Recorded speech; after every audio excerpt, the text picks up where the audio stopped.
primero que todo, como siempre, darles la más cordial bienvenida a todas y a todas las que estén mirando este programa ahora, y también a las personas que lo van a ver eventualmente en el futuro.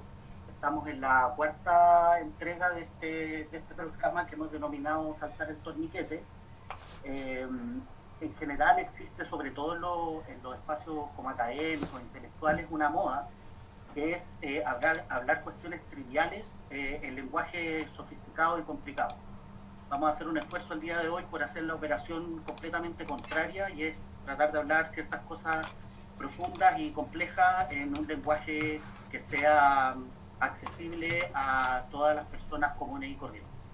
Para eso nos acompaña el día de hoy, aquí voy a decir una opinión personal, uno de los marxistas más importantes de Latinoamérica, y que ha hecho un esfuerzo y ha hecho un acto arrojado, que es hacer una proposición global respecto a las teorías de Karl Marx, más que comentar o tomar posición. Con nosotros el día de hoy, Carlos Pérez. Hola, Carlos. Gracias por la invitación. No, primero que todo, agradecerte mucho por haber aceptado la invitación. Por la presentación, bueno, que me pareció espectacular.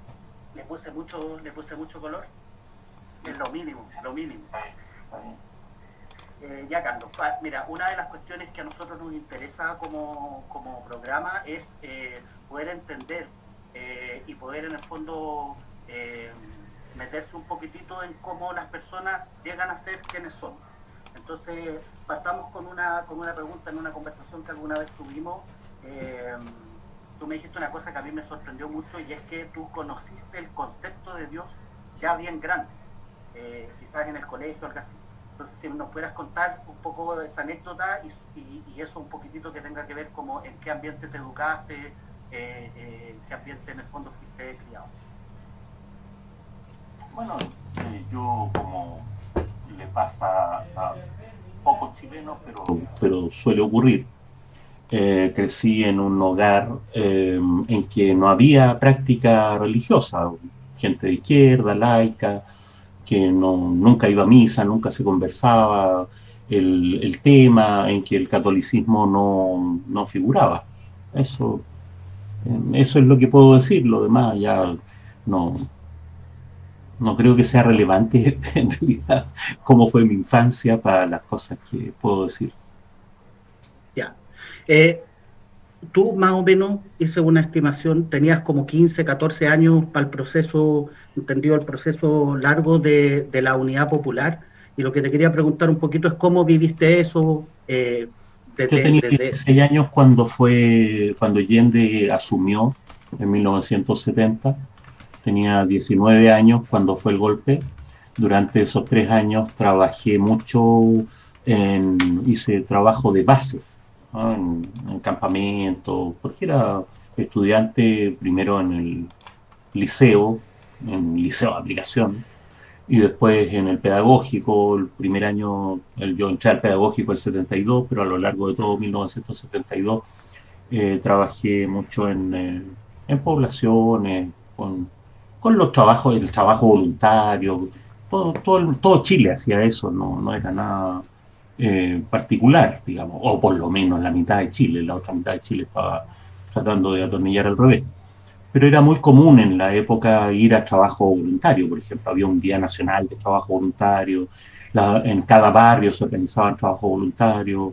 Eso fue lo que hice. Ya, y como evaluación, esa es como tu experiencia y tu participación, pero por ejemplo, para gente joven que nos esté mirando hoy día, que no tiene una experiencia directa, ¿qué cosas te parece sería importante decir de ese proceso? Un momento extraordinario de politización de la sociedad chilena, que mostró que los chilenos son mucho más de lo que parecen ser, y que cada más o menos 50 años surge, ¿no es cierto?, lo mejor que tiene el pueblo chileno, que es el movimiento popular, y la gente que alrededor del movimiento popular ejerce su creatividad. Es lo que pasó en los años 20, después alrededor del 38-42, el gobierno de Aguirre Cerda, y en su máxima expresión es lo que pasó entre el 68 y el 73, todo el arte, toda la creación, toda la arquitectura, la gente que desarrolló la pedagogía, fue un estallido de creatividad y de participación popular, una participación realmente extraordinaria. Una cuestión que yo siempre me he preguntado es un poco por qué decidiste estudiar física, profesor de Estado en Física, que finalmente es tu como título. En 1969, Nicanor Parra se sacó el Premio Nacional de Literatura y él era físico, profesor de física y matemática en el pedagógico. Entonces, ese mismo año o el año siguiente yo leí Ernesto Sábato, Uno y el Universo, y Ernesto Sábato es también físico antes que literato, y entonces por Sábato, por Parra, por el pedagógico, yo iba al pedagógico con el profesor de historia desde antes, desde que estaba en octavo básico, a escuchar clases. El profesor de historia nos llevaba a varios a escuchar clases de marxismo, qué sé yo. Y además porque ser profesor era lo que en ese momento me pareció podía ser un servicio a la patria, esa idea de todos tenemos que contribuir, ¿no es cierto?, al proceso, a construir un Chile nuevo. Entonces traté de estudiar algo útil, digamos. En general tengo la sensación de que en nuestro país tenemos una memoria corta, un poco a lo Memento. No, nada de memoria. Y entonces me gustaría preguntarte, Carlos, también quizás como un homenaje o como una manera de introducir ciertas figuras en generaciones más jóvenes, ¿quién en ese proceso de ahí para atrás fueron más o menos tus maestros o personas que a ti te interesó lo que decían, personas que tú seguiste, escuchaste, ese tipo de cosas? Bueno, en Chile, Salvador Allende. A mí, chilenos, ¿no? Me impresionó mucho don Hernán Ramírez Necochea, don Juan Ribano, chilenos. ¿Ah? Pero esa época es la época de Herbert Marcuse, ¿no? Que fue central. Marcuse, un experto en Hegel, en Freud y en Marx. Y esa síntesis a mí me pareció, siempre he pensado que a lo mejor soy una especie de nota a pie de página de la obra de Marcuse, como dice Engels a propósito de Marx, ¿no? Porque son las claves que empecé a perseguir sistemáticamente. Me metí a estudiar a estudiar a Freud, a estudiar a Hegel, a estudiar a Marx. Como un primer acercamiento ya a cuestiones de contenido, Carlos, me gustaría preguntarte sobre una distinción que a mí me parece bien importante entre dos maneras como de pensar el mundo en general, que son el nominalismo y el realismo. Y me gustaría que nos pudieras contar quiénes están en una y la otra, como para cachar también cuáles son las implicaciones teórico-filosóficas de esas posiciones. Y por último, cómo eso también tiene una implicación política, en la manera de hacer política. Ya, bueno. Por suerte esta entrevista va a durar 6 horas, digamos. El nominalismo y el realismo son dos fantasmas de la modernidad, muy antiguos. La querella entre nominalistas y realistas se dio por primera vez en el siglo XIII, en los años 1200, y se ha mantenido con distintos nombres en cada época filosófica, en la época de Leibniz, qué sé yo, en la época de Kant, y hoy día en el posmodernismo se da también esa dicotomía. Los realistas creen que la realidad por sí misma, ¿sí?, es autosuficiente, existe como tal, y que cuando conocemos eso, lo que es real. El realismo es como la posición natural del sentido común. El nominalismo es mucho más sutil, tiene varias expresiones. Una expresión es que los nombres de las cosas son puestos por los seres humanos. Entonces, el grado cero del nominalismo es que el lenguaje es una creación humana, ¿ya? Pero de ahí uno puede ir escalando y decir, en realidad, las cosas las conocemos solo en la medida en que las señalamos y las nombramos, ¿sí?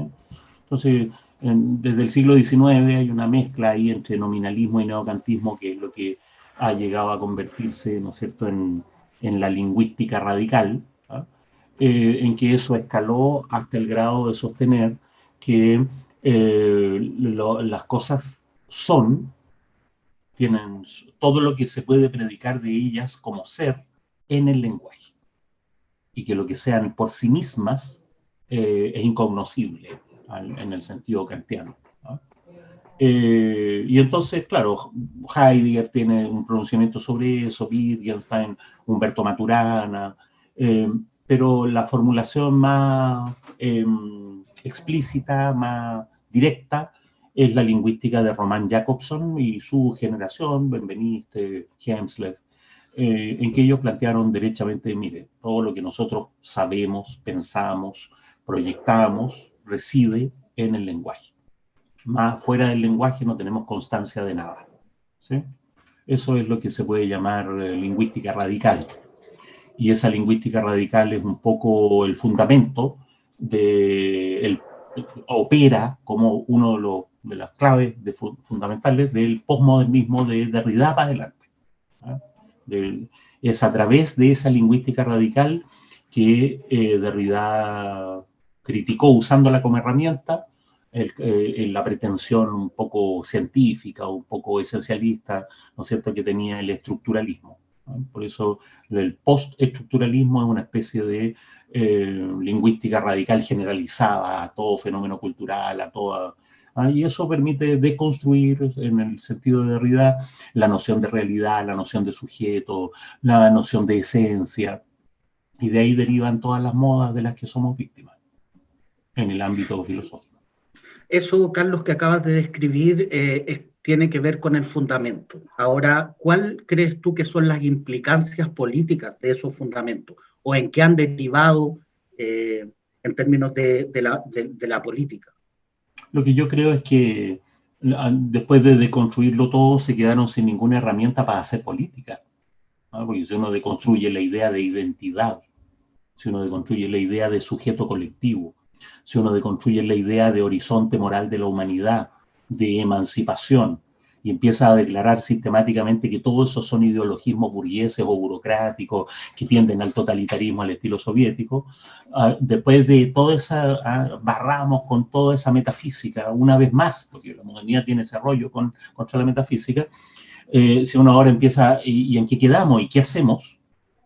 La política se reduce, ¿no es cierto?, sin identidad, sin sujeto, sin horizonte, sin emancipación, sin utopía, qué sé yo, se reduce al testimonio, ¿no? Se reduce a dar testimonio y se reduce al cuerpo individual, ¿no?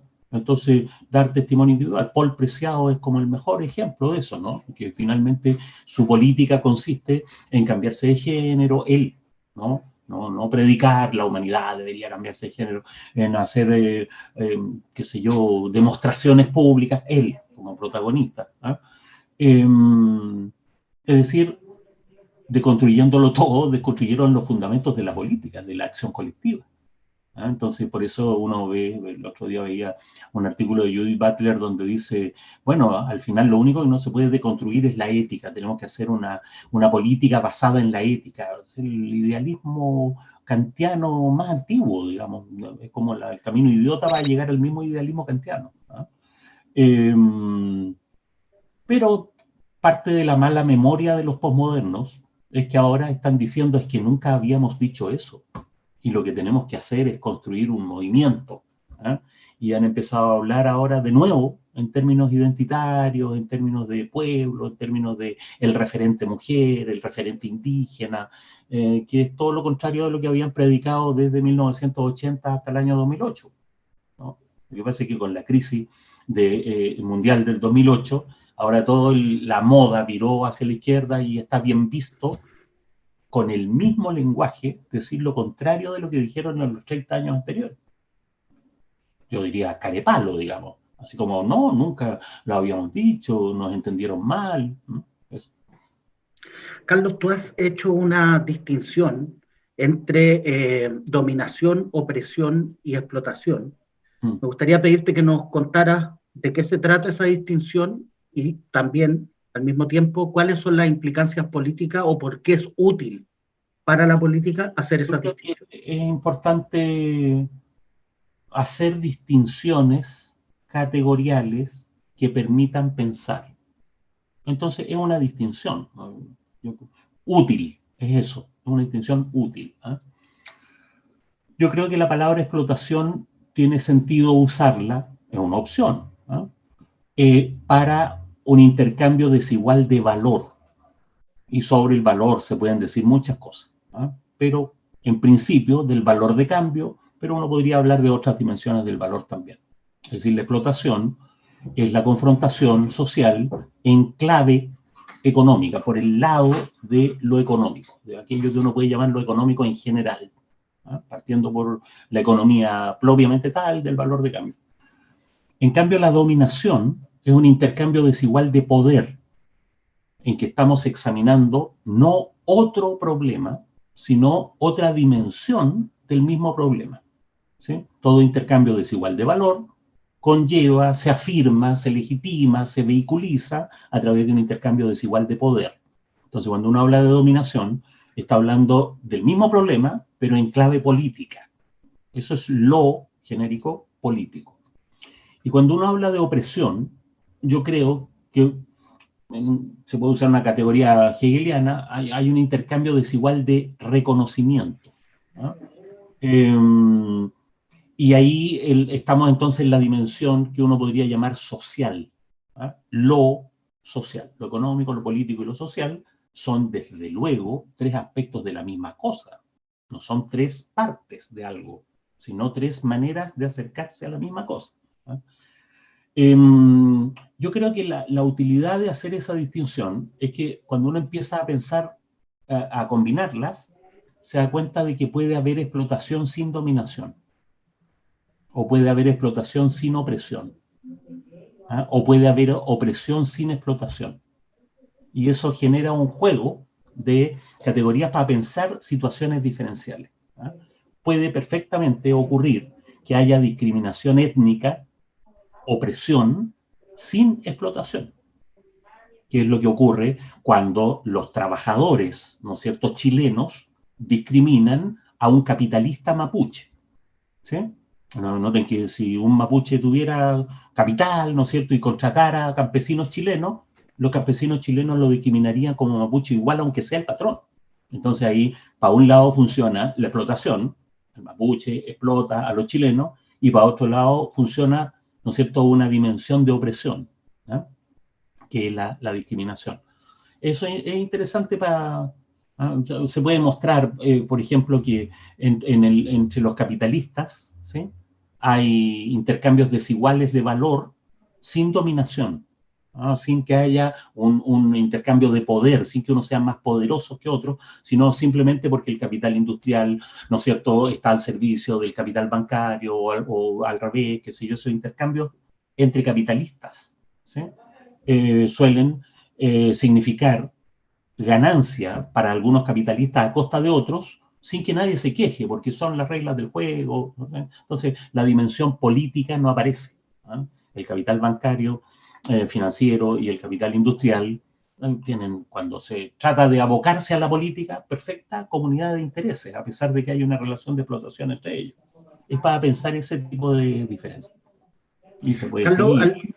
al plantear las cuestiones de esta manera, como aspectos de un fenómeno, me parece a mí, corrígeme si me equivoco, que estás poniéndote en una posición distinta de esta idea de determina en última instancia, que es lo No, que el estructuralismo ha tratado de resolver este problema de, pero ¿qué es lo más importante, la política o lo económico? Y que una de las cosas que se le critica a un cierto marxismo es que en realidad era un determinismo economicista y que al final, para poder resolver qué era lo más importante, inventaron esta cuestión de determina en última instancia. si uno es riguroso, la diferencia que estoy haciendo no refuta al estructuralismo marxista, ¿ah? No lo desmiente, sino que pasa otra cosa, se hace innecesario. No necesitamos pensar como Althusser, ¿sí?, o como toda la escuela althuseriana. Eso es, porque a este nivel de grandes opciones, de categoriales, no es que una categoría sea verdadera y la otra falsa, ¿no? Más bien lo que ocurre es que estas distinciones desplazan el análisis althuseriano y lo hacen innecesario. Y por lo tanto se evitan todos los problemas y las discusiones bizantinas, escolásticas que se produjeron en torno a eso, ¿no? Entonces, mi intención no es decir la idea de determinación en última instancia es falsa, ¿no? Lo que yo diría es que es una idea innecesaria, que genera un montón de discusiones que... ¿no? Ahora, ¿cuál es la matriz con que se desplaza todo eso? ¿No? Una matriz categorial un poco más amplia, es la idea de totalidad, ¿no? La idea de totalidad, esto que tú decías, ¿no es cierto?, de mirar un mismo asunto en distintos modos, en distintos aspectos, sin descomponerlo, ¿no? En cambio, lo que pasa con el análisis althuseriano y que se contamina al post-althuserianismo, porque el post-althuserianismo piensa en negativo lo mismo que Althusser. Todo lo que Althusser dijo que sí, otros dicen que no, y quedan presos de la misma operación categorial analítica, ¿no? En que Althusser decía, hay una última instancia, los post-althuserianos dicen, no, no hay ninguna última instancia, pero la operación categorial es la misma. Siguen pensando en términos, ¿no es cierto?, de o, excluyente, o esto o lo otro. En cambio, yo estoy pensando en términos de y. Esto y esto y esto y lo otro. Otra distinción, Carlos, que has hecho y que a mí me parece que es bastante útil para posicionar o para pensar la política es la distinción entre progresismo, socialismo y comunismo. ¿Cuál sería esa distinción a nivel teórico y cuál para ti serían de nuevo las consecuencias políticas de esos distintos proyectos? Es una discusión necesaria por una razón política, ¿no? Que tiene que ver con la manera en que se desarrolló el marxismo en el siglo XX. Para mí es políticamente muy importante afirmar, poner en la mesa una y otra vez que los marxistas no son los únicos revolucionarios, no son ni deben ser toda la izquierda, no son ni mucho menos los únicos progresistas. Hay muchos más revolucionarios que no son marxistas, los anarquistas, las feministas radicales, los ecologistas radicales. Hay mucha más izquierda, ¿no? Hay muchas izquierdas no marxistas, ¿no? Y desde luego hay muchos progresismos, hasta los liberales, ¿no es cierto? Como profesor Atria, que es un liberal progresista, a pesar de que se matriculó equivocado en el Partido Socialista o en su propio partido, son progresistas. Entonces, hay que pensar, los marxistas tienen que acostumbrarse a abrir las ventanas, ¿no es cierto?, del marxismo y dejar que entre aire, ¿no? Y acostumbrarse a políticas de alianza pluriclasistas, por un lado, y por otro lado, pluriideológicas, ¿sí? En que lo que hay que hacer no es propiamente una alianza, lo que hay que hacer es una red. Las redes no funcionan como las alianzas clásicas. Las alianzas clásicas tenían que negociar para juntarse, ¿ya? Si tú dejas de decir tal cosa, puedes participar en esta alianza. Bueno, yo a cambio voy a dejar de decir esta otra. No, las redes tienen otra lógica. Cada uno con lo suyo, y vamos a las peleas, ¿no es cierto?, en que coincidimos, y no nos juntamos en las peleas que no coincidimos. Las redes crecen, disminuyen, ¿no? Entonces, la diferencia, ¿no es cierto? Mire, estos son los revolucionarios, que ya son varios, ¿no? Esta es la izquierda, que es más amplia, ¿sí?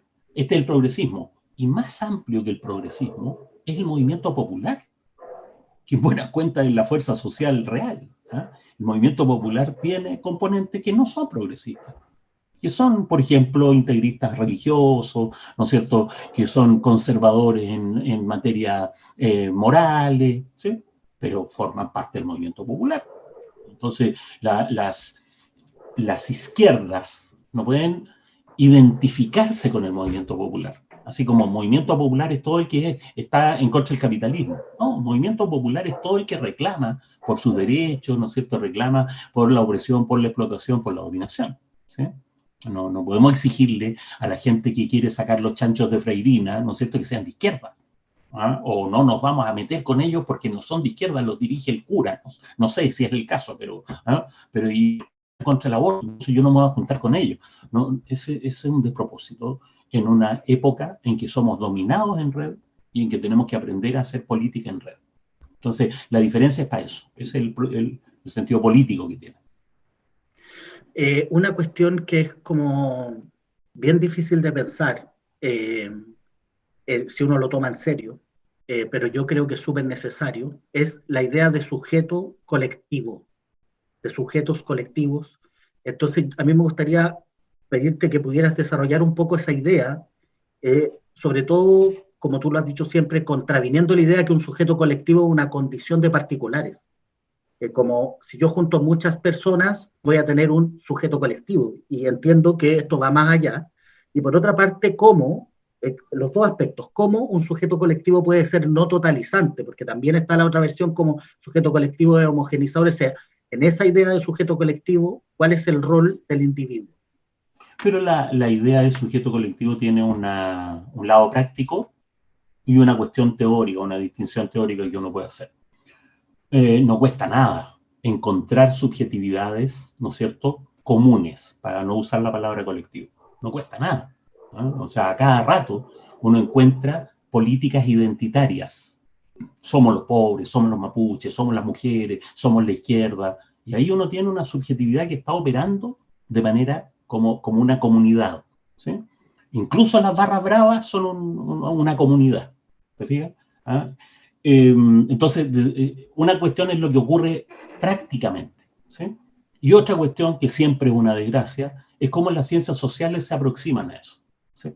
Y las ciencias sociales se aproximan con una mirada analítica, ¿no es cierto? No hay que olvidar que un principio fundamental, ¿no?, de la sociología, de la psicología, ¿no?, de la economía científica, es el individualismo metodológico. Que eso está formulado ahí por los neoliberales, son los que mejor lo han formulado. Todo fenómeno social no es sino una colección de iniciativas individuales.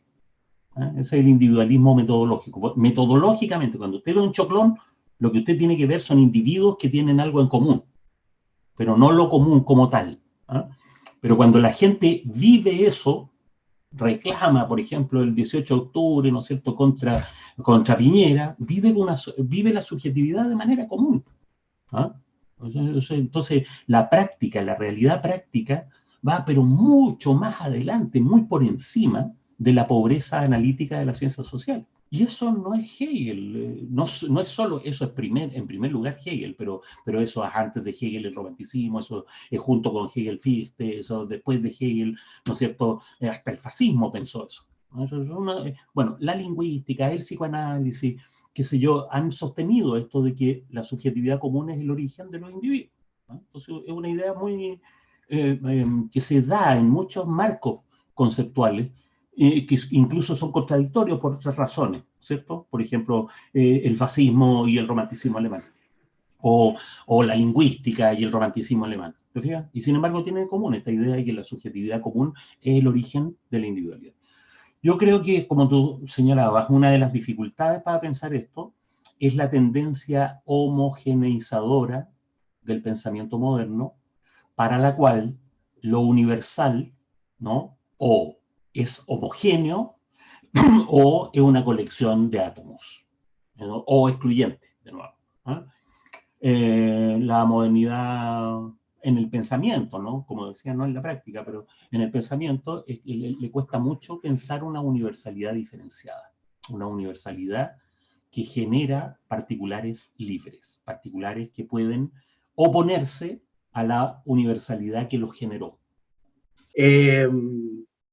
Yo creo que avancemos a la siguiente, porque la idea en general ya quedó formulada respecto a pensar los sujetos. No, pero me parece que es muy importante, Carlos, que termines de hacer el punto respecto a que no necesariamente pensar las cuestiones en una clave de totalidad o pensar sujetos colectivos implican homogeneizar cosas de no, claro, lo que estaba diciendo es que a la modernidad le cuesta mucho y las ciencias sociales son como modernidad extrema, son como los mejores representantes de la mentalidad ilustrada, ¿no?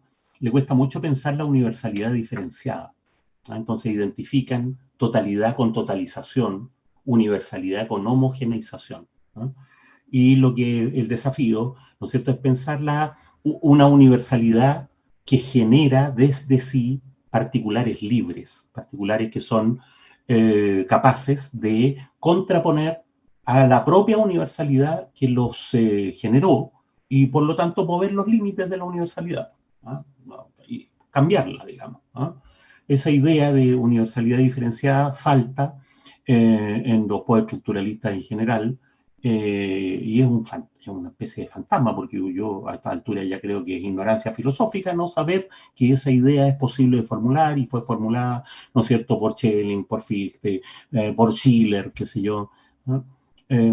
Es perfectamente pensable. Tú has hecho un esfuerzo, Carlos, has presentado una idea de valor en general.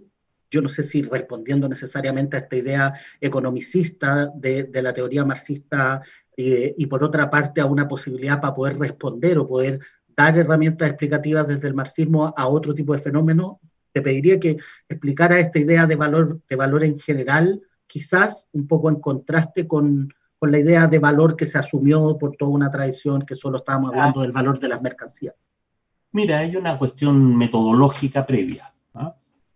Se acusa tradicionalmente y mañosamente, además, al marxismo de economicismo, ¿no? Es como la muletilla que ha recorrido desde Weber para adelante todo el siglo XX, todo lo que va del siglo XXI, todo el que tiene mala voluntad con el marxismo dice, economicismo, ¿sí?, sin examinar, ¿no?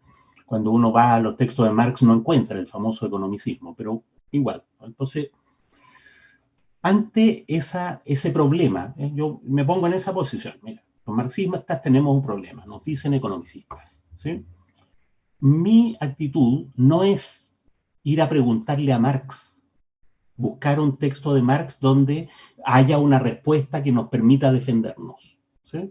Mi actitud no es buscar un aval textual. Mi actitud es pensar el problema directamente, ¿sí? Si el marxismo no es economicista, ¿qué podríamos decir? ¿Sí? Y entonces lo que hice fue generar un concepto congruente con la obra de Marx. Congruente, ¿no? ¿Por qué digo eso? Porque la objeción de los mismos marxistas, que son, ¿no es cierto?, catecúmenos peores que los de la iglesia primitiva, ¿no? La pregunta consiguiente es, ¿dónde Marx dice eso? Probablemente lo dice en alguna parte. No lo sé, ni me importa. La idea, metodológicamente, es generar una respuesta congruente por sí misma y congruente con, sobre todo, la intención política de Carlos Marx, ¿sí? Sobre todo, que sirva para proyectar el marxismo políticamente. Esa es la cuestión metodológica que hay detrás. Entonces, lo que yo creo, y claro, hay otros teóricos marxistas que han tratado de pensar la cuestión de otras maneras, que son muy sugerentes, ¿no es cierto? Bolívar Echeverría, por ejemplo, también trató de encontrar, Dussel ha tratado de encontrar otras respuestas para esta cuestión de la acusación de economicismo. Lo que yo hice fue hacer una distinción bien de fondo, ¿no? El valor en general como intercambio de aquello que vale, de aquello que es valioso para los seres humanos, ¿no es cierto? Distinguirlo del valor de cambio, ¿sí? La medida del valor de las mercancías en una sociedad bien determinada, que es la sociedad capitalista, ¿sí? Hecha esa distinción, ¿no es cierto?, hace que el valor de cambio sea una realidad histórica determinada, que está asociada con el capitalismo, ¿sí?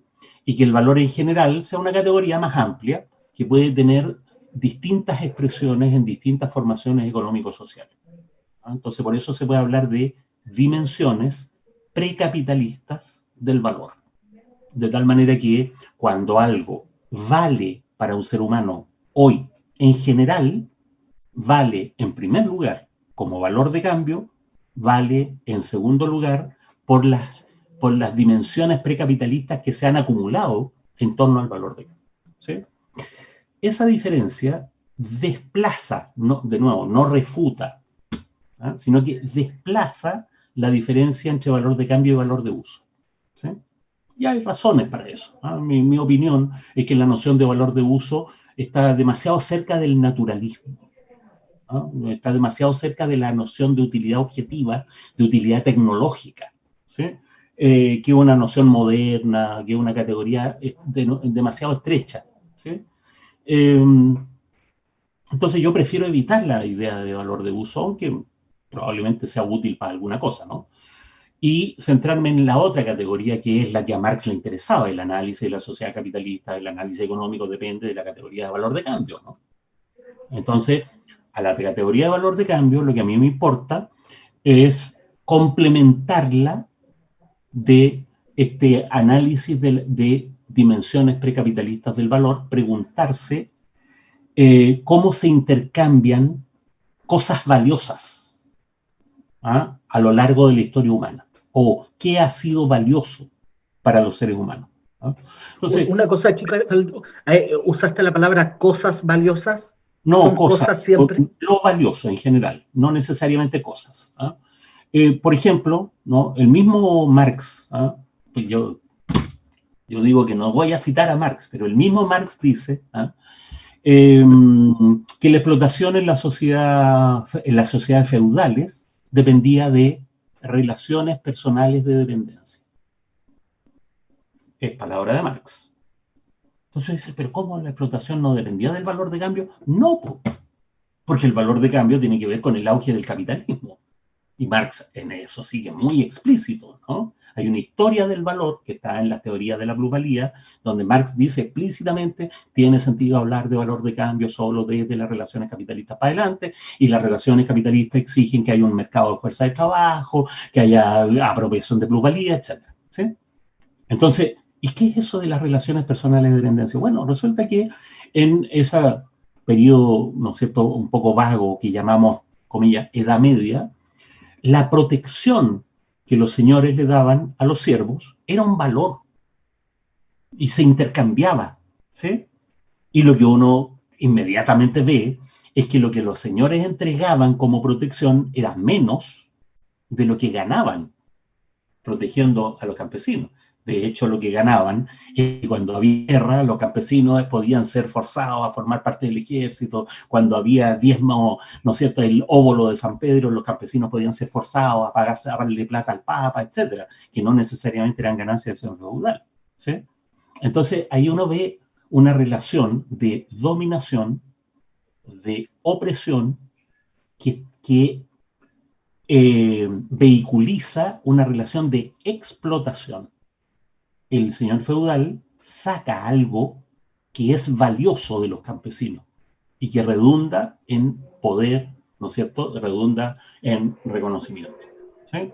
Y eso, claro, por supuesto que además, ¿no es cierto?, intrínsecamente hay explotación. Uno podría extender la lógica del valor de cambio y decir, bueno, pero en el intercambio de bienes físicos, el señor feudal se queda con la producción de trigo y los campesinos se quedan, ¿no es cierto?, con 4 gallinitas. También eso no es excluyente.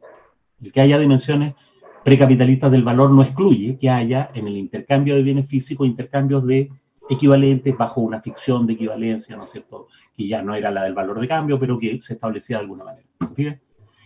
El mismo Marx dice, el intercambio físico, el intercambio de mercancías en las sociedades precapitalistas estuvo siempre revestido de variables ideológicas, ¿sí?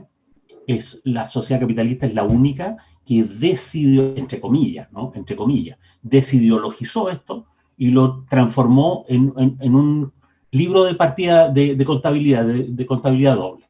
Me diste tanto en tiempo de trabajo, yo te doy tanto en salario, en precio de tu subsistencia, ¿sí? En una cosa que en principio es transparente. Tú me das tiempo de trabajo, yo te doy lo que necesitas como, ¿no es cierto?, salario para reproducirte y seguir trabajando para mí, ¿sí?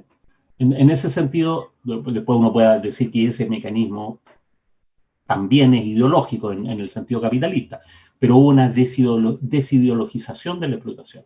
Se le quitaron todas las variables religiosas, étnicas, de género. Me da lo mismo, ¿no es cierto?, que tú seas mujer, hombre, niño, me da lo mismo que seas negro, blanco. Ojalá que seas mujer negra, ¿no es cierto?, y pobre. ¿Por qué? Porque así te puedo pagar menos. Pero eso ahí el capitalista está aprovechando dimensiones precapitalistas del valor para una ganancia capitalista. ¿Te fijas? Está funcionalizando cuestiones precapitalistas para la ganancia capitalista. ¿Sí? Yo creo que eso enriquece el análisis económico-social, ¿no? Para hacer la interfase, ¿no es cierto?, entre la dimensión económica, la dimensión social, la dimensión política de lo que está ocurriendo. De todas estas relaciones que está explicando, surgen, eh, surgen, podemos decirlo de una manera, sujetos sociales. Me gustaría, Carlos, que hicieras la distinción entre eh, el concepto de estrato social, la idea de posición de clase y la idea de clase social. Bueno, cuando se puso de moda, ¿no es cierto?, darse vuelta a la chaqueta, hacerse antimarxista, cortarse las venas y decir yo he sido estalinista, ahora en cambio soy amarillo y me robo la plata. Cuando se puso de moda eso, mucha gente recurrió a las críticas que Max Weber le había hecho a Marx, ¿sí? Entonces, se pensó la noción de clase social de manera weberiana, y después de pensarla de manera weberiana, usaron esa misma noción para contraponerla a Marx. ¿Se entiende? Entonces, primero entendieron a Marx de manera weberiana y después dijeron, bueno, según esto, Marx está equivocado. ¿Se entiende? Primero hicieron una reducción, crearon en lo que se llama la falacia del hombre de paja, ¿no es cierto? Crearon un enemigo ficticio y después lo apalearon. Lo que yo creo es que hay que hacer una distinción epistemológica entre la manera weberiana de usar la palabra clase y la manera marxista de usar la palabra clase. ¿Sí? Weber usa la palabra clase de manera coloquial. Cualquier clase de cosas, esta clase de lápices, esta clase de árboles, ¿no? Esta clase de equivalencia, bueno, en su época estaba la teoría de conjuntos, y los conjuntos pueden ser clases de equivalencia, clases en general, ¿sí? En cambio, Marx usó la palabra clase de 40 maneras distintas. En eso una desventaja respecto de Weber. Weber usó la palabra clase de manera amplia, vaga, pero única. Ese es el concepto de clase. ¿Se entiende? En cambio, cuando uno va a examinar los textos de Marx, se encuentra con qué clase es esto, después usa la palabra clase. ¿Por qué? Porque mi opinión es que Marx no usaba la expresión clase social de manera técnica, sino que la usaba de manera coloquial, para referirse a veces a una cosa, a veces a otra cosa. Entonces, nosotros tenemos que escoger un concepto de clase que esté en Marx, que sea congruente con el propósito político de Marx y que permita pensar el marxismo de una manera, ¿no es cierto?, viable. ¿Sí? Pensado así, ¿no?, yo propongo, y creo que se puede encontrar aval en Marx para eso, pero me hago responsable, ¿no? No voy a ir a buscar la cita donde lo dice. Yo propongo que hay que pensar la noción marxista de clase en torno a la explotación. ¿Sí? Es la relación de explotación la que genera clases y genera dos clases, y solo dos, los explotados y los explotadores, que tienen distintas expresiones a lo largo de la historia humana, esclavistas y esclavos, señores, siervos, capitalistas, proletarios, ¿no es cierto? Pero dos clases. ¿Sí? ¿Por qué? Porque yo imagino que la idea fundante, la idea importante para Marx, ¿no es cierto?, es examinar esa relación, pues la relación de explotación capitalista. ¿Sí? En cambio, la palabra estrato alude a cualquier grupo que uno pueda armar con un criterio empírico. Entonces hay estratos religiosos, uno clasifica a la gente por religiones, por género, por ingreso económico, por niveles de educación. Eso es lo que Weber entiende por clase. ¿Sí? Entonces, lo que yo diría es que es preferible distinguir un análisis de estratificación.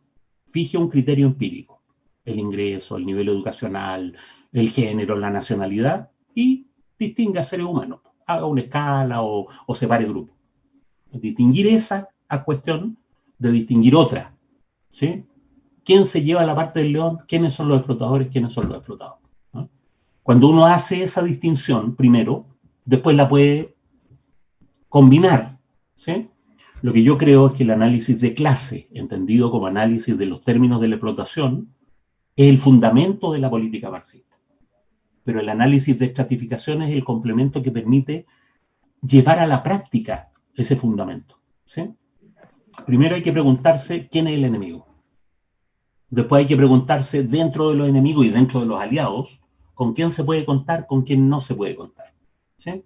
Y vamos a encontrar que a la clase capitalista pertenecen las señoras que tienen 2 máquinas de coser y explotan a su vecina. Entonces, cuando uno dice, ¿quién es el enemigo? Por supuesto, la señora que explota a la vecina no es el enemigo. Y entonces uno dice, mire, está bien, los capitalistas son el enemigo, pero hace falta un análisis de estratificación para distinguir qué enemigos valen la pena y a qué enemigos es preferible tratarlos como aliados. A qué enemigos, en teoría, es preferible decirles, ay, usted estaría mejor a este bando, no sé, a este lado del bando, ¿no? Entonces, por eso la combinación de estratificación y análisis de clase permite centrar la acción política sobre los enemigos relevantes. Y los enemigos relevantes son el capital, el gran capital financiero, no el pequeño accionista. El gran depredador de recursos naturales, no el que corta un bosque para hacerse una casa, ¿no? El gran industrial que paga salarios de hambre, ¿no es cierto?, en Malasia para que los norteamericanos y los chilenos de las Condes se compren zapatillas. Ese es el enemigo, ¿sí? Pero la señora que hace pantalones para Falabella y explota a su vecina no es el enemigo, ¿no? Entonces, ahí es donde uno, por eso tiene sentido decir, al distinguir primero y combinar después el análisis de clase con el análisis de estratificación, tiene pleno sentido decir la política revolucionaria no solo puede, sino que debe ser una política pluriclasista. Porque entre nosotros va a haber capitalistas. Lo que pasa es que entre nosotros va a haber capitalistas pobres. Y al frente, entre el enemigo, va a haber asalariados. Porque los gerentes de bancos son asalariados, ¿no? Porque el director de una clínica privada es un asalariado. Y sin embargo tiene un nivel de salario que lo ubica objetivamente en el campo del enemigo. ¿Bien? Entonces nosotros vamos a hacer una gran alianza centrada en los trabajadores explotados, pero que después se amplía, ¿no?, a todos los oprimidos, se amplía a todos los que aún siendo explotadores están en una posición subordinada porque son capitalistas cagones que son explotados por otros capitalistas, etc. ¿Está bien?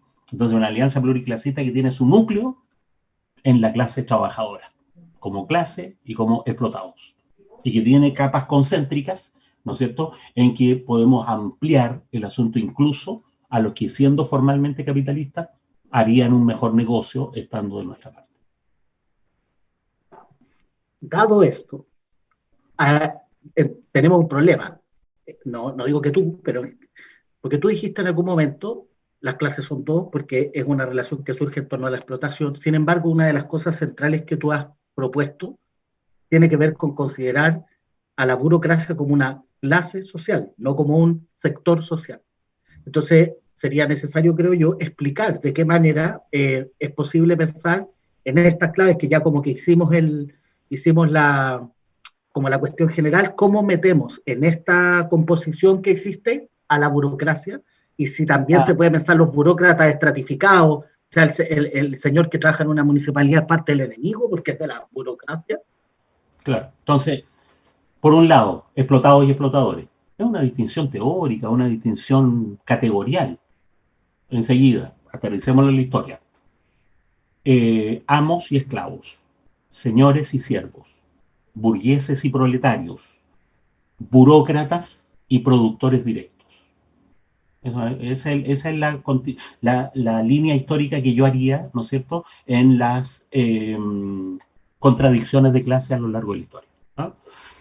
Después, en cada una de estas, estratificación social, ¿sí? Fíjate tú que entre los amos y los esclavos, en la antigüedad, estaban los libertos, que habían sido esclavos, pero que como habían comprado su libertad, pertenecían a un estrato distinto de los libres, no eran ciudadanos, ¿fíjate? Entonces, incluso cuando hay amos y esclavos, hay, ¿sí? Entre los señores y los siervos están los sacerdotes, que no son ni señores ni siervos, ¿no es cierto?, Entonces hay que hacer un análisis de estratificación para ponerlo. De la misma manera, desde luego, ¿no?, lo que importa en el análisis contra el poder burocrático son los burócratas grandes. Yo siempre digo el inspector de un liceo nocturno, porque en Santiago de Chile había liceos nocturnos antes, ¿no es cierto?, del neoliberalismo, ¿eh? Pero claro, un funcionario de un ministerio, o la secretaria de una facultad en la universidad, desde luego que es burócrata. Es burócrata porque, y entonces ahí uno va al análisis, ¿eh?, porque no producen plusvalía. Y eso yo estoy dispuesto a pelearlo con los economistas marxistas, ¿sí? Sino que la burocracia vive de la producción de plusvalía de los productores directos, ¿sí? Por eso es la contradicción entre burocracia y productores directos. Los que producen bienes físicos son los que permiten que el capital apropie plusvalía y que el poder burocrático usufructúe de la plusvalía apropiada. Entonces se produce una triangulación, ¿te fijas?, en que por un lado hay un bloque de clases dominantes, que es una idea muy antigua de Gramsci, ¿no es cierto?, la idea de bloque histórico, ¿eh? Que tiene que ver con que prácticamente nunca en la historia hay una sola clase dominante, sino que hay una combinación de clases dominantes, porque la antigua no ha muerto, porque la nueva no termina, ¿no es cierto?, de despejar su hegemonía, ¿sí? Y bueno, hay un bloque de clases dominantes burgués burocrático, ¿sí?, en que los que producen todo el valor son los productores directos de bienes físicos, ¿sí?, y de todos los servicios que hacen falta, porque está el problema de los servicios, ¿no?, de los servicios que están conectados de manera directa con la producción física. Porque viene la pregunta por los productores de software, qué sé yo. Bueno, depende qué es lo que usted haga con el software, ¿no es cierto? Entonces, los productores directos, ¿sí?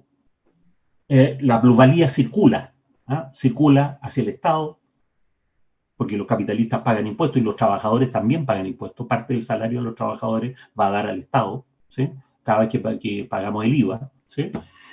El valor generado circula. Escribí un artículo por ahí que se llama Origen y Circulación, Origen y Destino del Valor, ¿eh?, donde hago todo ese rastreo. Mire, los únicos que producen valor son los productores directos.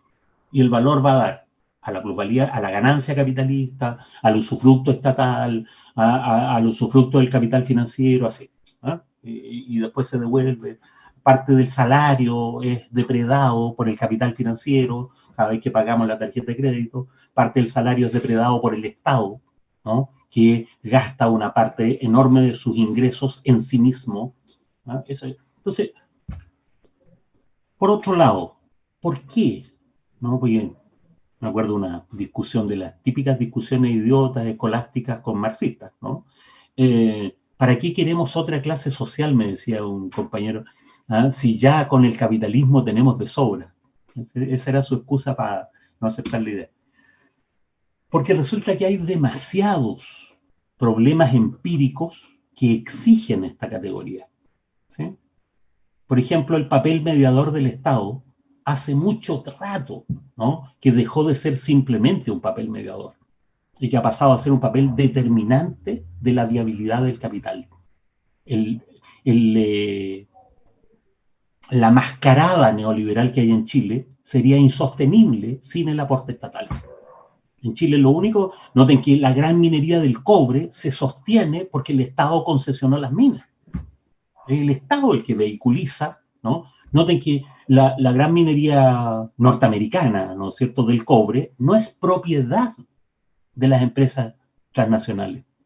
Está concesionada, ¿no? Entonces, el propietario le cede la ganancia hasta tal punto que en técnica económica, en el análisis económico más técnico, esa ganancia se llama ganancia graciosa.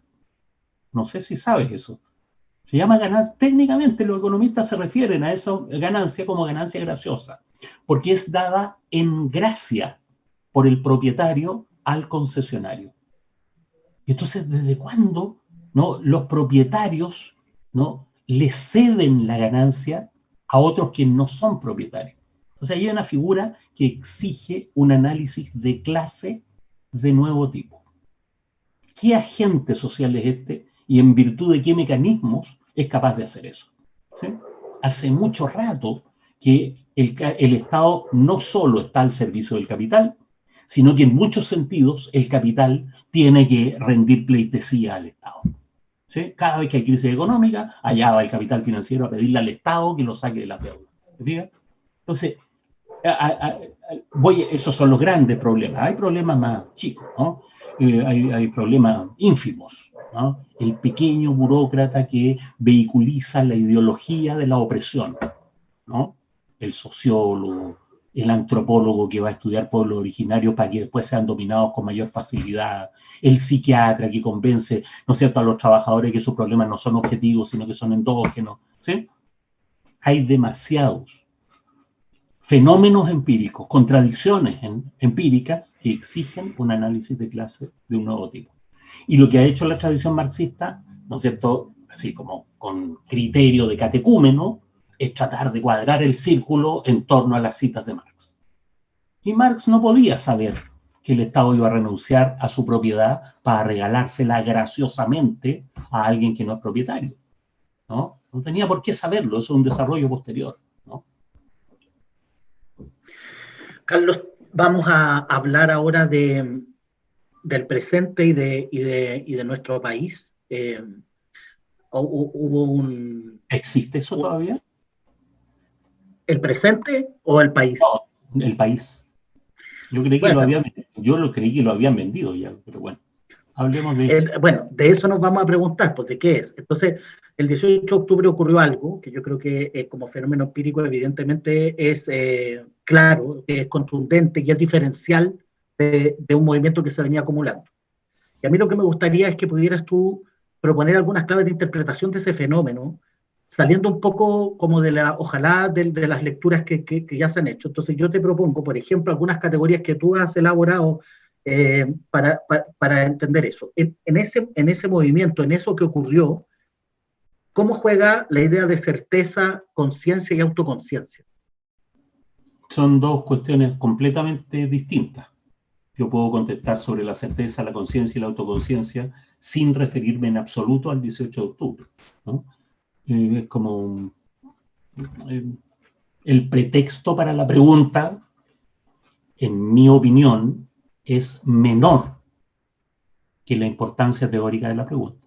Porque mi opinión es que el 18 de octubre es una tragedia, ¿no? Lo que tenemos del 18 de octubre para adelante es uno de los buenos momentos del movimiento popular y uno de los peores momentos de la izquierda.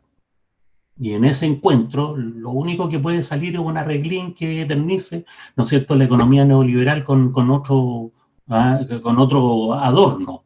Vamos a tener una constitución, ¿no es cierto?, neoliberal disfrazada, ¿no? Disfrazada de igualdad de género, de reconocimiento de pueblo originario, ¿no es cierto?, de derecho al aborto, pero neoliberal. ¿Te das cuenta? Entonces, claro, sobre el 18 de octubre prefiero que los académicos gasten tinta y saliva. La otra distinción me parece más de largo alcance, por decirlo así, ¿no? De nuevo aquí, el punto es que los marxistas tenemos un problema. ¿Qué entiende usted por conciencia de clase? ¿Sí?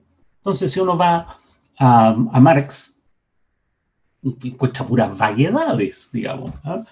O precisiones muy contingentes o afirmaciones demasiado generales. Entonces, cuando uno trata de armar un concepto, debe haber 500 tesis idiotas que se llaman el concepto de conciencia de clase en Carlos Marx. Y la solución, la conclusión de esas 500 tesis idiotas es invariable. El problema en Marx es muy complejo. La expresión es polisémica. O sea, nadie entendió nada. ¿Se entiende? Entonces, lo que yo tengo que hacer metodológicamente es abordar el problema para obtener una solución que sea congruente con la obra de Marx y, sobre todo, con el propósito político de Carlos Marx, que es nuestro propósito político, ¿ah? Avanzar hacia una sociedad sin clases, promover la idea de que una revolución es necesaria. Entonces, ¿es útil para eso recurrir a Lukács, Historia y conciencia de clase? Mi opinión es que no. Es que Lukács también, ¿no es cierto? ¿Cómo decirlo? Bueno, como yo pienso en alemán, estas cosas me cuesta de repente decirlo, ¿no? se va en saltos y peos, esa es la expresión alemana, ¿eh? Saltos y peos, variedades que son muy exquisitas, que en las facultades, ¿no es cierto?, de filosofía y sociología, cuando estaba de moda el marxismo, eran la delicia de los diletantes. Porque Lukács tuvo muy buenas intenciones, pero tiene un límite. Su límite es que quiere ser fiel a la ortodoxia marxista y leninista, me decía. Entonces, chuta, compañero Lukács lo podría haber hecho mejor, cortando por lo sano y diciendo, entiendo por conciencia de clase A, B, C. ¿No? Yo entiendo, Lukács. Y de ahí empiezan a ver si esta cuestión sirve o no sirve. Y no lo hizo. Gramsci menos. ¿Sí? Entonces, ¿qué es lo que hay que hacer? Hay que echar a picar. Hay que echar a picar, como dice el maestro. Mi opinión es que lo que está en juego es la pedagogía que debe existir entre movimiento político y movimiento popular. ¿Sí? ¿Qué pedagogía? Entonces, porque claro, el movimiento político tiene algo que decirle al movimiento popular. ¿Sí? Y el movimiento popular puede querer escuchar, puede no. El movimiento popular puede decir, sí, eso es lo que me sirve. El movimiento popular se va a dar a sí mismo las retóricas que le parezcan más vehiculizantes para sus necesidades. Pero ahí están las muchas izquierdas diciendo, mire, le ofrezco esta retórica, le ofrezco esta otra retórica, a ver si vehiculiza, ¿no es cierto?, lo que usted quiere. ¿Sí? Pero para eso hace falta una cierta, como digo, pedagogía, en el mejor sentido de la palabra. ¿Sí? La cuestión es cómo hacer que los marxistas no tengan una relación ilustrada, ¿no es cierto? Una relación como de la pedagogía autoritaria, de la pedagogía, ¿no es cierto?, iluminista. Y yo creo que para evitar eso, para evitar nosotros somos la verdad y ustedes son enajenados, entregados a la tarjeta de crédito, para evitar eso, es preferible recurrir a un concepto no ilustrado de conciencia. Un concepto en que la conciencia no tiene que ver con el saber solamente. Porque cuando uno identifica conciencia y saber, entonces la diferencia que se produce es nosotros sabemos y ustedes no. Y si ustedes no nos escuchan, quiere decir que son unos enajenados y que están entregados a la ideología burguesa. ¿Cómo evitar eso? ¿Sí? Mi opinión es que si uno entendiera la conciencia, ¿no?, la categoría, más bien de manera hegeliana, sería más útil, más apropiado para una relación democrática, una relación de pares entre conglomerados políticos y movimiento popular. ¿Sí? Una relación horizontal. Una pedagogía como los buenos pedagogos quisieran tener. Y para eso es necesario entender que la conciencia es un conjunto de acciones. ¿Sí? La conciencia de la clase social, conciencia de clase, es lo que la clase social hace, no necesariamente lo que piensa. ¿Sí? Y cuando uno mira empíricamente lo que la clase explotada hace, se encuentra con un vaivén. Hay auges del movimiento popular en que la conciencia de clase nos gusta. Y hay auge, y hay, ¿no es cierto?, reflujo del movimiento popular en que, caraja, uno declara la conciencia de la clase es enajenada, porque se han alejado, ¿no es cierto?, de lo que nosotros creemos. ¿Sí? Y por eso digo, eso no es carepalo, eso es ser carerraja. ¿Sí? Los trabajadores están equivocados. Nosotros somos los que tenemos razón, cuando en realidad lo más probable es que sea al revés. Que los trabajadores hayan hecho un cálculo, chuta, impera el fascismo, estamos cagados, tenemos que salir adelante de alguna manera. ¿Entiendes? Entonces, que la conciencia de la clase no nos guste no significa que no sea conciencia de clase. La conciencia de clase es, en primer lugar, una realidad empírica, ¿no? Es lo que hay. Y hay que arar sobre eso. Y hay que arar de manera horizontal. Hay que arar como par entre otros. Porque nosotros también nos compramos televisores de 40 pulgadas. Porque nosotros también, ¿no es cierto?, tenemos conexiones de internet suficientes como para dar conferencias con ancho de banda adecuado, etc. ¿Sí? Entonces, entendiendo la conciencia de clase en primer lugar como conciencia empírica, entonces de lo que se trata es de armar una pedagogía desde la acción política, no sobre la acción política.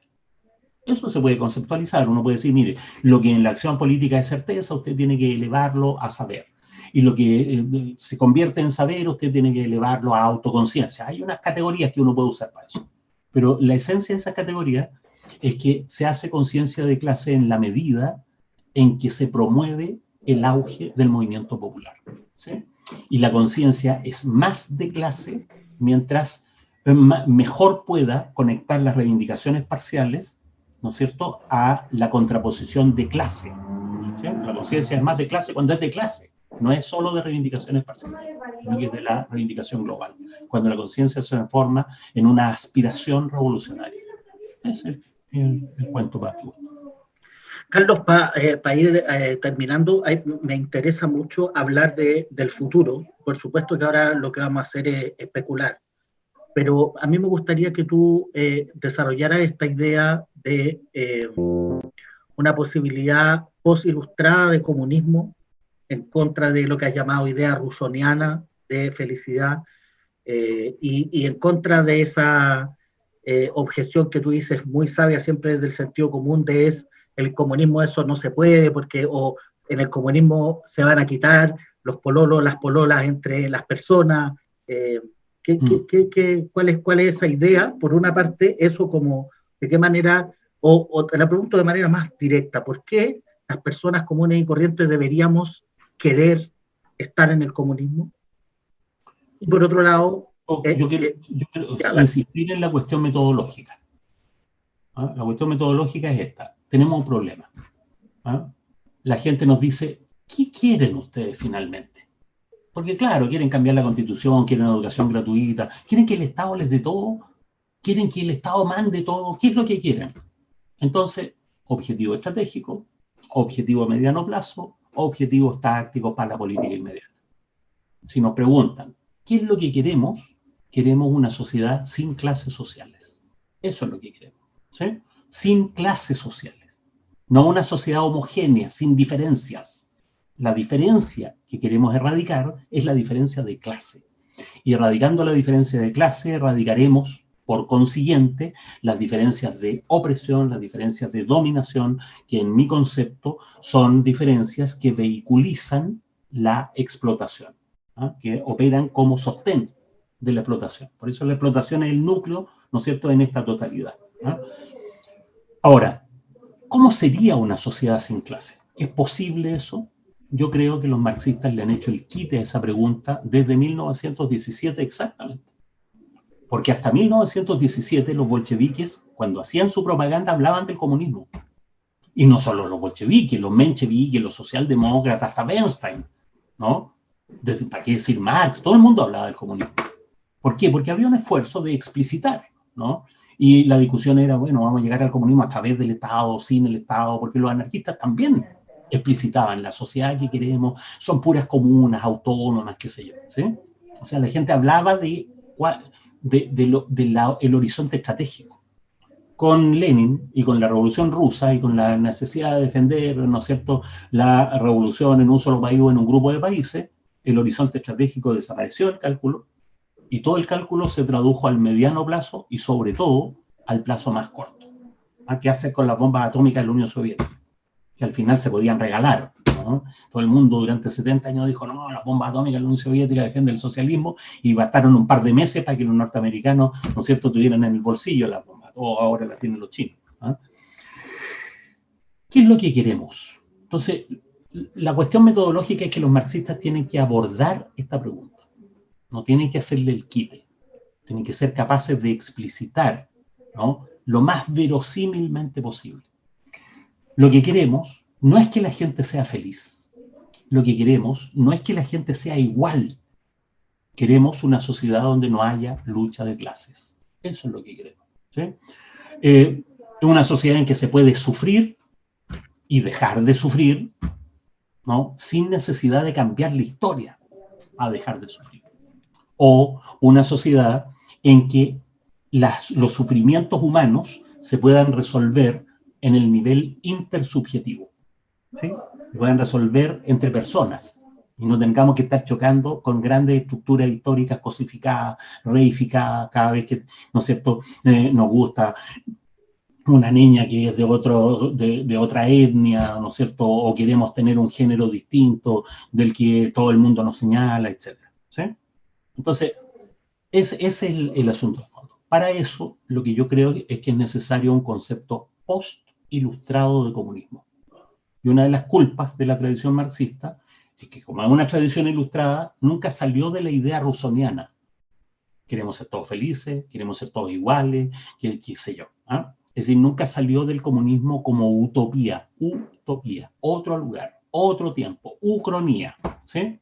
Y claro, eso es característico de la ilustración, característico del idealismo ético, chutear al futuro indeterminado e indeterminable los ideales, ¿se entiende? En cambio, lo que yo creo es que hay que hacer un cálculo verosímil, tecnológicamente viable, ¿no?, para mostrar que ya tenemos todas las soluciones técnicas que permitirían un planeta sustentable, una humanidad sustentable y que permitirían una economía, ¿no es cierto?, de pequeña escala, que cambie completamente los patrones de consumo, porque lo que queremos del comunismo no es que siga habiendo industria petrolífera o industria, ¿no es cierto?, de producción de carne, ¿no?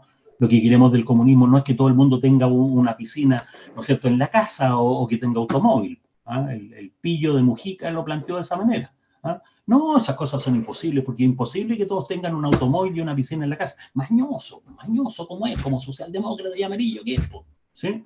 Porque nos está atribuyendo una idea que por supuesto que es imposible, pero no se ha puesto a pensar, ¿no?, si hay alguna formulación de los patrones de consumo que hagan a la humanidad viable.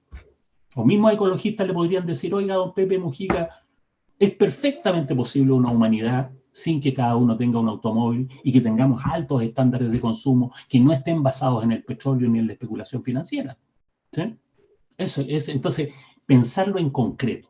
¿Sí? Pensar en concreto qué significaría. Y yo he planteado qué significaría, puedo explicar así como largamente, mire, en el comunismo va a pasar esto, va a pasar esto, va a pasar esto.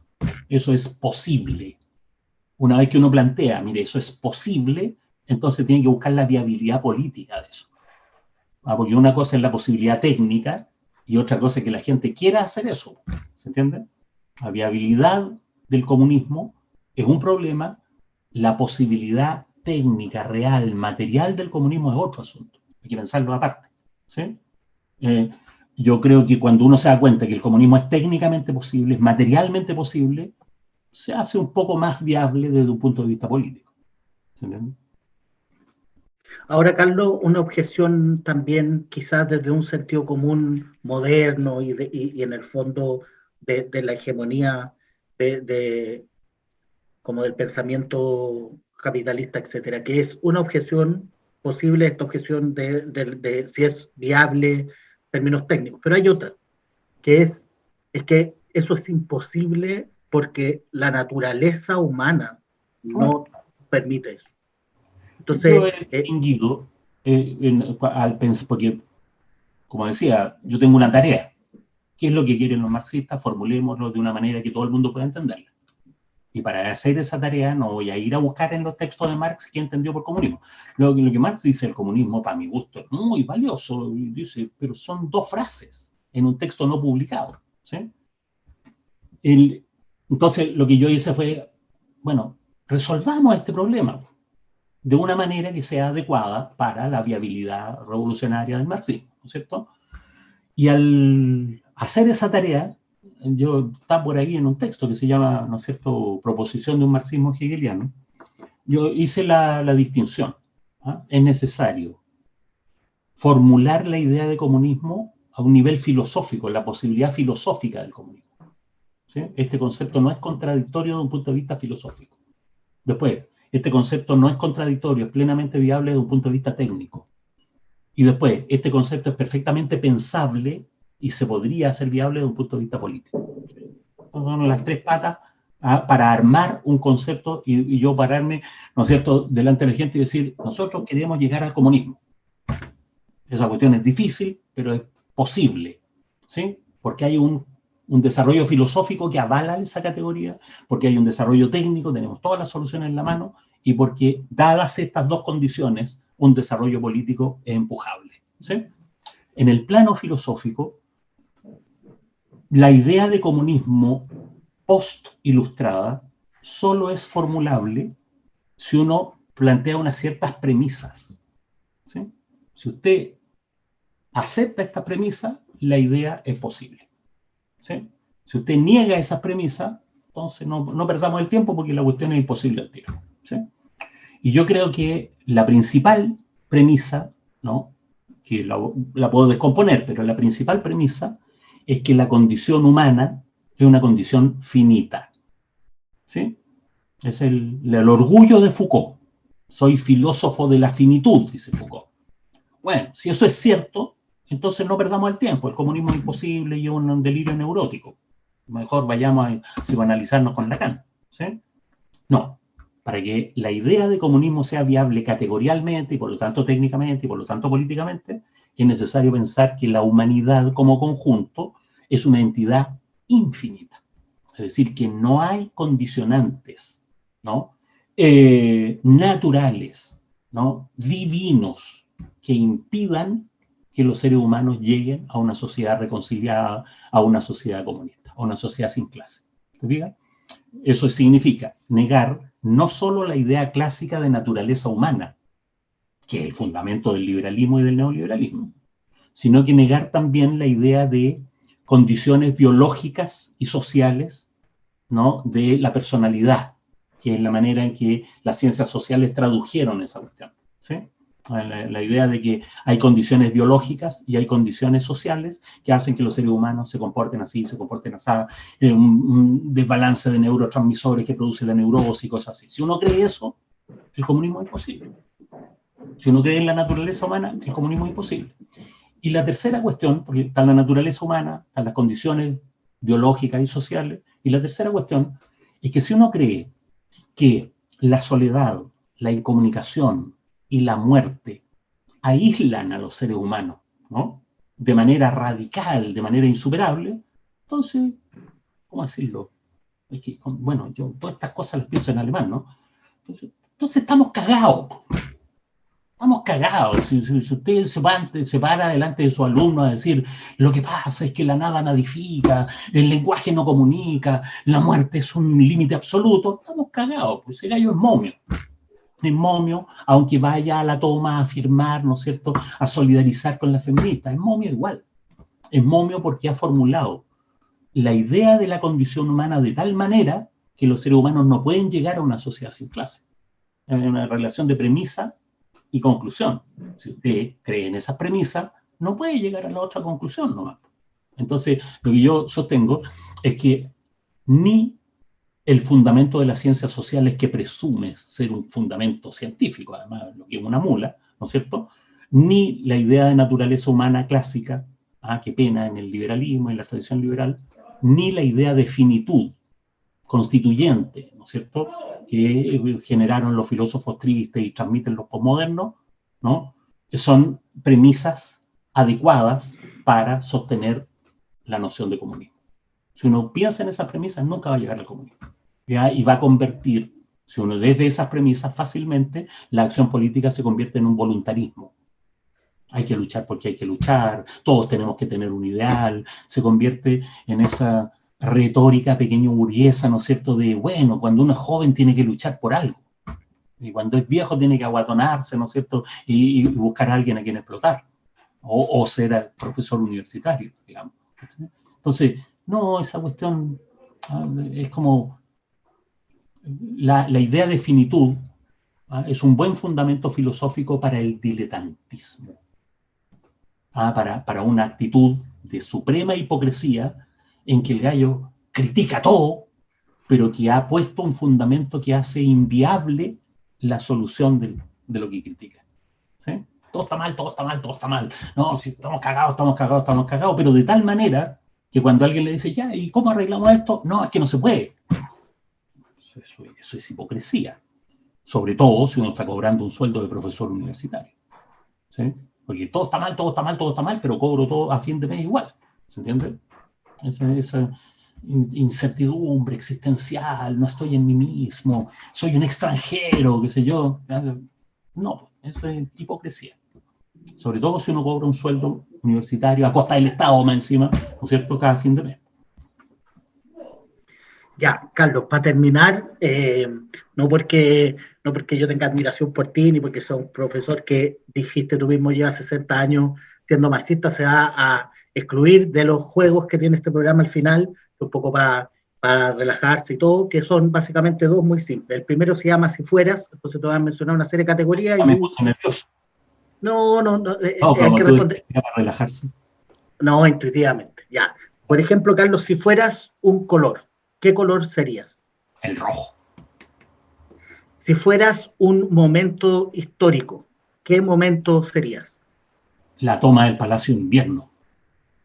Si fueras un personaje de la historia. No, voy a elegir otro momento histórico. Dale.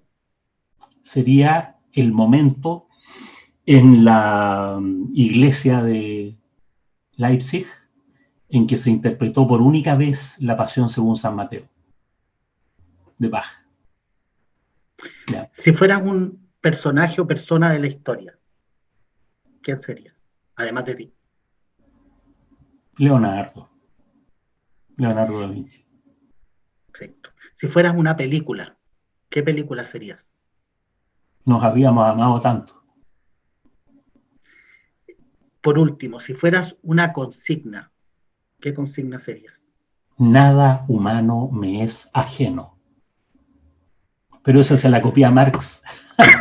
No, si eso es, pues es citar porque inventar en el momento.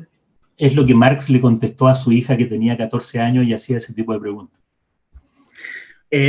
Lo último, Carlos, lo mejor y lo peor. Para ti, lo mejor y lo peor del capitalismo. Lo mejor del capitalismo es la democratización de la cultura. ¿No? La cultura, en la medida en que se transformó en una mercancía, se ha democratizado, ¿no? Porque en una economía de escala, vender, ¿no es cierto?, a través de Netflix, vender a través de los museos, qué sé yo, aunque se obtengan ganancias chiquititas, se junta mucha plata, ¿no? Entonces, el capitalismo ha logrado una humanidad alfabetizada, aunque atontada a su vez. Esto a lo mejor tiene su reverso, por supuesto, pero alfabetizada a costa de no leer nada y creer cuentos, pero el auge del acceso a la cultura es una amenaza interior para el capitalismo enorme. Y lo peor del capitalismo, por supuesto, es la depredación de los seres humanos, ¿no?, en eso que los socialdemócratas llaman tercer mundo. No la depredación del medio ambiente, no. El hecho de que para depredar el medio ambiente han depredado a los seres humanos, ¿no? La pobreza del tercer, cuarto y quinto mundo. Lo mejor y lo peor de Chile. Lo mejor de Chile. Qué difícil esa pregunta. ¿Qué podría ser lo mejor de Chile? Las manzanas. Lo mejor de Chile. Bueno, lo peor de Chile, yo entiendo que estamos terminando y bueno, no creo que tengamos tiempo para hacer la enumeración. Lo mejor y lo peor del movimiento popular chileno. Lo mejor del movimiento popular chileno es el movimiento popular. Lo peor del movimiento popular es la izquierda. Lo mejor y lo peor del ser humano. Lo mejor de los seres humanos es la libertad, ¿no? Lo peor es el individualismo. Y por último, Carlos, lo peor y lo mejor de ti. Lo mejor de mí es la paciencia infinita. Lo peor es que soy un intelectual nomás. En realidad, ahora que estoy fabricando muebles, he hecho una profunda, que venía hace mucho tiempo haciéndola, ¿no? Una profunda reflexión en torno a las páginas con que he inundado inútilmente las librerías.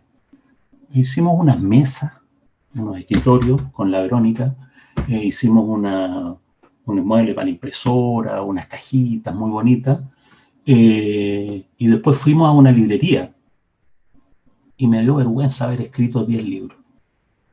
Yo pensé, yo debería venir aquí a la librería y decirle, señor, ¿me permitiría cambiarle mis libros por estos muebles? Porque yo podría así quemar mis libros y usted podría dar a conocer mis muebles, ¿sí? A mí siento una nostalgia tremenda de no haber sido carpintero. Entonces, tú decías, lo peor es ser un intelectual. Ya, Carlos, te quiero súper agradecer el haber estado el día de hoy en este programa. Tengo que hacer esta operación que me da un poco pudor y vergüenza, pero a las personas que han mirado y que miren esto en el futuro, si les interesó el contenido, ojalá nos puedan seguir en un Instagram que hay ahí que se llama Saltar el Torniquete, y si quieren también se pueden suscribir en el canal que les permite que les llegue una notificación cada vez que hagamos esta cuestión. Y lo último, Carlos, dejarte un momento si quieres decir algo para cerrar. Algo. Gracias. Ya, la próxima semana nos va a acompañar Luis Telemann, que es un historiador muy interesante que también supongo que tiene muchas cosas interesantes que decir. Le agradezco mucho, Carlos, y le agradezco mucho a todas y todos por habernos escuchado y por también Gracias tener la a ti, paciencia, Gonzalo. también por tener la paciencia infinita de considerar que estas cuestiones tienen valor y tienen sentido. Buenas noches, Carlos, buenas noches a todos y a todas. Muchas gracias.